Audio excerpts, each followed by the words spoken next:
আমার প্রিয় এবং সম্মানিত সাংবাদিকবৃন্দ, আসসালামু আলাইকুম, শুভ সকাল।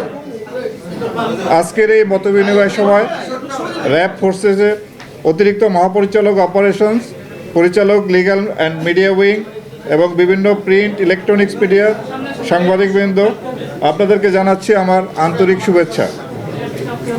বক্তব্যের শুরুতেই আমি শ্রদ্ধাভরে স্মরণ করি স্বাধীনতা যুদ্ধে 30 লক্ষ বীর শহীদ এবং সম্বরণ হারানো মা বোনদের, এবং পাশাপাশি আমি জুলাই আগস্ট ছাত্র জনতার গণ অভ্যুত্থানে যারা শহীদ হয়েছেন তাদের আত্মার মাগফিরাত কামনা করি এবং যারা আহত হয়েছেন তাদের দ্রুত আরোগ্য লাভ হোক, এটা আমি আশা করি এবং কামনা করি। আমি অতিরিক্ত IGP grade 1 AKM Shahidur Rahman. আপনারা জানেন যে গত 8ই আগস্ট আমি র্যাবের ডিজির দায়িত্বভার গ্রহণ করি। আমি BCS 12তম ব্যাচের সদস্য এবং আমি 1991 সনের 20 জানুয়ারিতে পুলিশ বিভাগে যোগদান করি এবং অদ্যাবধি প্রায় 33 বছর অধিক সময় ধরে আমি এই বিভাগে কর্মরত আছি এবং গত 8ই আগস্ট র্যাবের মহাপরিচালক হিসাবে আমি দায়িত্বভার গ্রহণ করি।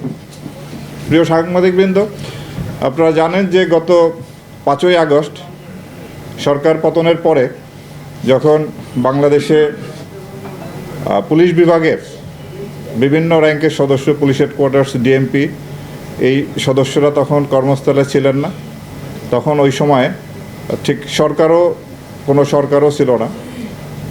6ই আগস্ট যখন আমি জানতে পারি যে পুলিশ লাইন রাজারবাগে সেখানে আমাদের পুলিশ সদস্যরা তারা এক ধরনের বিদ্রোহের মনোভাব পোষণ করে সেখানে অবস্থান করতেছিলেন এবং এই ঢাকা সহ দেশের বিভিন্ন জায়গায় লেবুর সুঘ্রাণ আরো বেশি, ত্বকের যত্ন আরো বেশি, চলে আরো বেশি। আপনার পকেটে কি বিদেশি না বাংলাদেশি?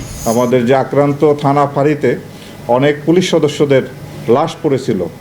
তখন পুলিশ বাহিনীকে নেতৃত্ব দেওয়ার মতো কোনো অবস্থা ছিল না। সেই সময় আমি এবং আমার কিছু সহকর্মী, চাকরিতে ছিলেন সহকর্মী, এবং আমাদের অবসরপ্রাপ্ত কতিপয় কর্মকর্তা আমরা 6ই আগস্ট পুলিশ অফিসার্স মেসে সমবেত হই এবং এই সময় কী করণীয় সেই ব্যাপারে আমরা খুব দ্রুত সিদ্ধান্ত নিই।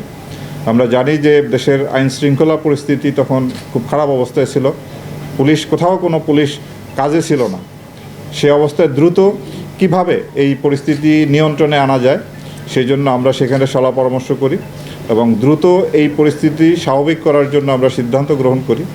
তো আমাদের প্রথমেই দায়িত্ব ছিল পুলিশকে একটা স্বাভাবিক পর্যায়ে নিয়ে আসা।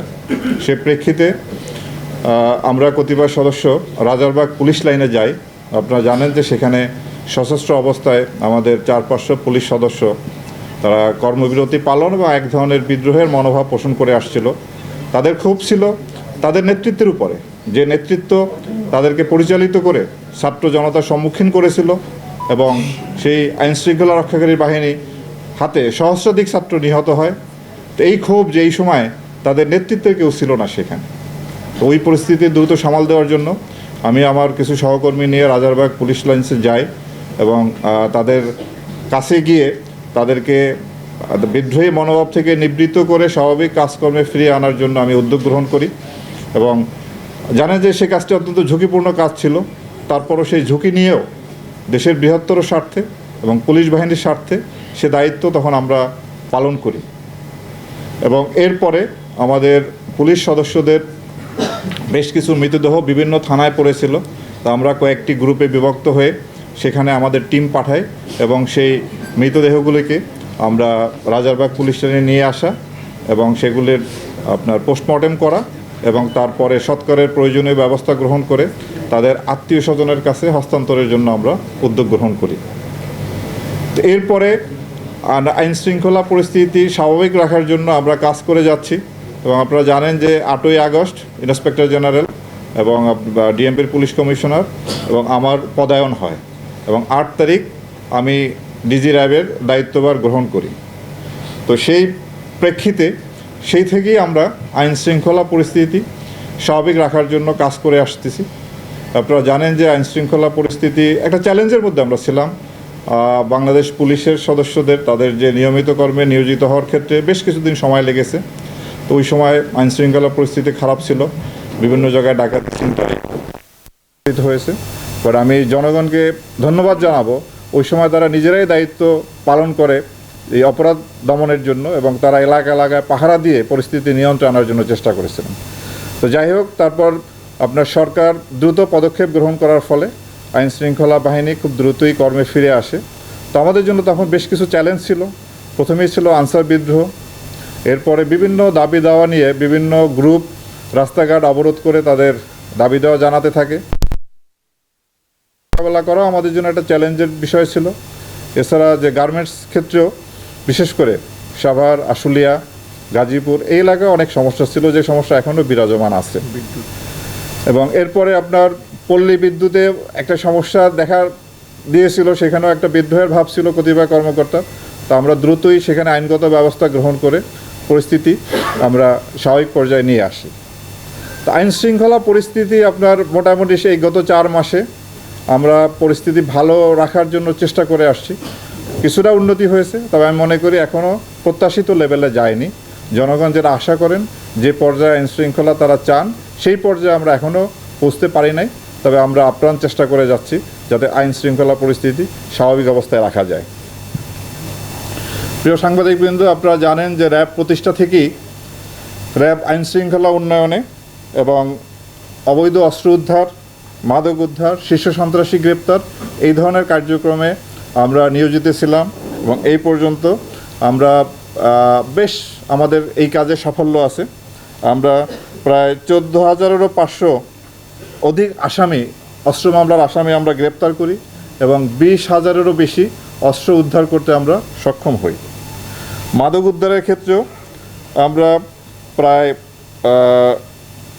6,292 কোটি 5 লক্ষ টাকার মাদক এই পর্যন্ত আমরা উদ্ধার করি র্যাব সৃষ্টির পর থেকে, এবং প্রায় 1.5 লক্ষ মাদক অপরাধীকে আমরা গ্রেপ্তার করতে সক্ষম হই।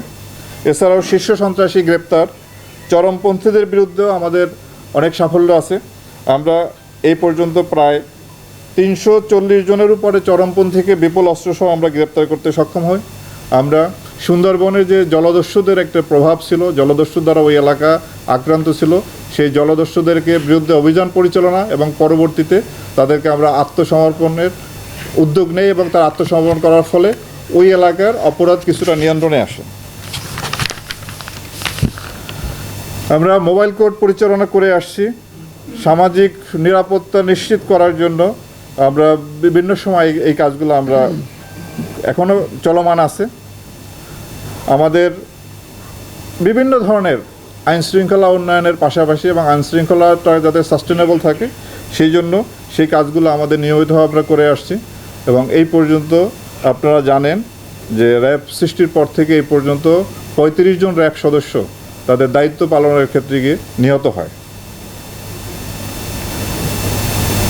আমরা র্যাবের যে সদস্যদের আভ্যন্তরীণ শৃঙ্খলার ব্যাপারে আমরা একটি কঠোর অবস্থানে আছি। আমরা র্যাবের যে সমস্ত সদস্য তারা আইন হাতে তুলে নেওয়া কিংবা তারা যদি অপরাধ কর্মে জড়িত হয়, আমরা তাৎক্ষণিকভাবে তাদের বিরুদ্ধে আমরা কঠোর ব্যবস্থা নেই। এই পর্যন্ত প্রায় র্যাবের 58 জন কর্মকর্তা এবং 4,235 জন সদস্যকে শৃঙ্খলা ভঙ্গের জন্য অভিযুক্ত করে তাদের বিরুদ্ধে শাস্তিমূলক ব্যবস্থা নেওয়া হয়। এবং আপনারাও জানেন যে গত 5ই আগস্ট পরবর্তী অন্তর্বর্তীকালীন সরকার দায়িত্ব নেওয়ার পরে আমরা আমাদের র্যাব বাহিনীর কিছু সদস্য যারা অপরাধমূলক কার্যক্রমের সঙ্গে জড়িত হয় তাদের বিরুদ্ধে আমরা কঠোর ব্যবস্থা নেই। এই পর্যন্ত 16 জন সদস্য, গত 4 মাসে 16 জন র্যাব সদস্যকে আটক করা হয় এবং তাদের বিরুদ্ধে ডাকাতি, চাঁদাবাজি, মাদক ব্যবসার সাথে সম্পৃক্ততার অভিযোগে এবং ছিনতাইয়ের অভিযোগে তাদেরকে আটক করা হয় এবং তাদের বিরুদ্ধে ফৌজদারি মামলা দায়েরপূর্বক আইনানুগ ব্যবস্থা গ্রহণ চলতেছে। 5ই আগস্ট পরবর্তী সময় আমরা আইনশৃঙ্খলা উন্নয়নের জন্য যে কাজ করেছি সেই বিষয়ে আপনাদেরকে অবহিত করতে চাই। ছাত্র জনতার উপরে যে এক ধরনের সন্ত্রাসীরা আইনশৃঙ্খলা রক্ষা বাহিনীর পাশাপাশি তাদের উপরে গুলিবর্ষণ করেছিল, তো এই ধরনের অভিযোগে আমরা প্রায় 30 জনের উপর চিহ্নিত করি ভিডিও ফুটেজ দেখে, এবং তাদেরকে আমরা গ্রেপ্তার করতে সক্ষম হই। এবং ছাত্র জনতার উপরে গুলি করার জন্য যারা হুকুমদাতা বা এই সংক্রান্ত যে মামলাগুলি রুজু হয়েছে, সেই মামলায় এ পর্যন্ত আমরা সর্বমোট 4 জন সাবেক মন্ত্রী, 17 জন সাবেক এমপি, 40 জন সাবেক মেয়র, উপজেলা বা ইউনিয়ন পরিষদের চেয়ারম্যান সহ 40 জন, কাউন্সিলর বা মেম্বার 16 জন, এবং এছাড়াও বিভিন্ন রাজনৈতিক সংগঠন যারা ওই সন্ত্রাসী কার্যকলাপে জড়িত ছিল তাদের 183 জন সহ সর্বমোট আমরা 353 জনকে গ্রেপ্তার করতে সক্ষম হই। এবং আমাদের এই অভিযান অব্যাহত আছে, এবং যারা বাকি আছে মামলার যারা আসামি তাদেরকে গ্রেপ্তারপূর্বক আইনের আশ্রয় নেওয়ার জন্য আমরা পদক্ষেপ গ্রহণ করেছি। আপনারা জানেন যে ছাত্র জনতার ওই আন্দোলনের সময় আইন শৃঙ্খলা রক্ষাকারী বাহিনীর বেশ কিছু অস্ত্র লুণ্ঠিত হয়। সেই লুণ্ঠিত অস্ত্র প্রায় 70% অস্ত্র আমরা উদ্ধার করতে সক্ষম হয়েছি। আমরা এই পর্যন্ত জুলাই বিপ্লবের পরবর্তী পর্যায়ে আমরা 1238 জন মাদক কারবারিকে গ্রেপ্তার করি এবং 7,91,000-এর উপরে ইয়াবা উদ্ধার, 28 কেজি হিরোইন উদ্ধার এবং 58,500 বোতল ফেন্সিডিল সহ আরও বিশেষ অনেক মাদকদ্রব্য আমরা আটক করতে সক্ষম হয়েছি। আমরা জেল পলাতক আসামি, আপনারা জানেন যে 5ই আগস্ট পরবর্তী সময় বাংলাদেশের বিভিন্ন জায়গায় বেশ কিছু জেলে আসামিরা জেল ভেঙে পালিয়ে যায়। সেই পালিয়ে যাওয়া আসামিদের মধ্যে আমরা প্রায় 110 জন আসামিকে আমরা গ্রেপ্তার করতে সক্ষম হই এবং বিভিন্ন স্থান থেকে 105 জন ডাকাতকে আমরা গ্রেপ্তার করি।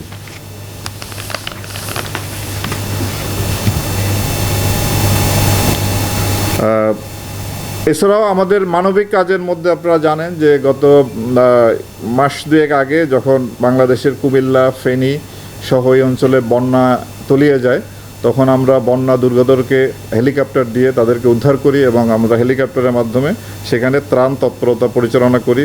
প্রায় 16 টনের উপরে ত্রাণ আমরা সেখানে বিতরণ করি। তো আমরা এই সমস্ত বিষয় অর্থাৎ আইন শৃঙ্খলা পরিস্থিতি স্বাভাবিক রাখার জন্য র্যাব শুরু থেকেই কাজ করে আসছে, এখনও আমাদের এই কাজ চলমান আছে। তাদেরকে আশ্বস্ত করতে চাই র্যাব তার দায়িত্ব আন্তরিকতার সাথে, নিষ্ঠার সাথে পালন করবে। তা আমরা জানি যে র্যাবের বিরুদ্ধে বেশ কিছু অভিযোগ আছে, গুম, খুন, তারপরে আপনার অপহরণ, এই ধরনের বেশ কিছু অভিযোগ আমাদের প্রতি আছে। তা আমি আপনাদের মাধ্যমে দেশবাসীকে জানাতে চাই যে র্যাব সৃষ্টির পর আজ পর্যন্ত যে সমস্ত জনগণের যারা র্যাব দ্বারা নির্যাতিত বা অত্যাচারিত হয়েছেন তাদের কাছে, এবং যারা হত্যাকাণ্ডের শিকার হয়েছেন যেমন নারায়ণগঞ্জের 7 খুন সহ যারা র্যাব কর্তৃক হত্যাকাণ্ডের শিকার হয়েছেন তাদের পরিবারের কাছে আমরা দুঃখ প্রকাশ করি এবং ক্ষমা প্রার্থনা করি। এবং পাশাপাশি এই সমস্ত ঘটনার সুষ্ঠু তদন্তের মাধ্যমে এর বিচার যাতে হয় সেটা আমরা প্রত্যাশা করি। অন্তর্বর্তীকালীন সরকার গুম খুন কমিশন করেছেন, আন্তর্জাতিক অপরাধ ট্রাইব্যুনাল এই ধরনের অপরাধ কগনিজেন্সে নিয়ে বিচার কার্য পরিচালনা করছেন। তা আমরা আশা করব সুষ্ঠু নিরপেক্ষ তদন্তের মাধ্যমে আমাদের বিরুদ্ধে যে অভিযোগ আছে তার সুষ্ঠু তদন্ত হবে এবং এর বিচার হবে, এবং এইভাবেই আমাদের দায়মুক্তি সম্ভব। অন্য কোনোভাবেই আমরা এই দায় থেকে মুক্ত হতে পারবো না। কেবলমাত্র সুষ্ঠু তদন্ত এবং বিচারের মাধ্যমেই আমরা দায়মুক্ত হতে চাই। তা আমি আপনাদের মাধ্যমে আবারও যারা র্যাবের কারণে ক্ষতিগ্রস্ত হয়েছেন, নির্যাতিত হয়েছেন তাদের পরিবারের কাছে এবং তাদের কাছে আমরা আবারও দুঃখ প্রকাশ এবং ক্ষমা প্রার্থনা করছি। আশা করি ভবিষ্যতে এই বাহিনী, আপনারা জানেন যে গত 4 মাসে আমরা অক্লান্ত পরিশ্রম করে যাচ্ছি। ভবিষ্যতে আমি আপনাদেরকে নিশ্চয়তা দিচ্ছি, আমি যতদিন এই দায়িত্ব পালন করব বা আমার অফিসার যারা আছেন, র্যাব কখনো কারো নির্দেশে ভবিষ্যতে এই ধরনের অপরাধ যে গুম করা, খুন করা, এটা হলো ফৌজদারি অপরাধ, এই অপরাধে কখনোই আর জড়িত হবে না, এই নিশ্চয়তা আমরা দিচ্ছি। তারপরও যদি কোনো সদস্য নিজ দায়িত্বে কোনো অপরাধমূলক কার্যকলাপে জড়িত হয় তাদের বিরুদ্ধে আমরা কঠোর আইনগত ব্যবস্থা নিব, যেটা 5ই আগস্ট পরবর্তীতে আমরা নিয়ে আসছি। তা আমি আপনাদের কাছে বিনীতভাবে অনুরোধ জানাবো আপনারা আমাদের এই দায়িত্ব পালনের ক্ষেত্রে আমাদের এই কাজে সহায়তা করবেন এবং আমরা জনগণেরও সহায়তা প্রত্যাশা করি। জনগণের সহায়তা ব্যতীত কোনো বাহিনী, আইনশৃঙ্খলা রক্ষাকারী কোনো বাহিনী তার সাফল্য অর্জন করা সম্ভব হবেও না। তো সুতরাং আমরা ভবিষ্যতে এই সহায়তা পাবো এবং আপনাদের সাহায্য সহযোগিতা নিয়ে আমরা এগিয়ে যাব একটি সুন্দর একটা বাংলাদেশ বিনির্মাণে, একটা অপরাধ যাতে নিয়ন্ত্রণে থাকে, বাংলাদেশ বিনির্মাণে আমরা সবাই একসাথে কাজ করব, এই আশাবাদ ব্যক্ত করে আমার বক্তব্য শেষ করছি।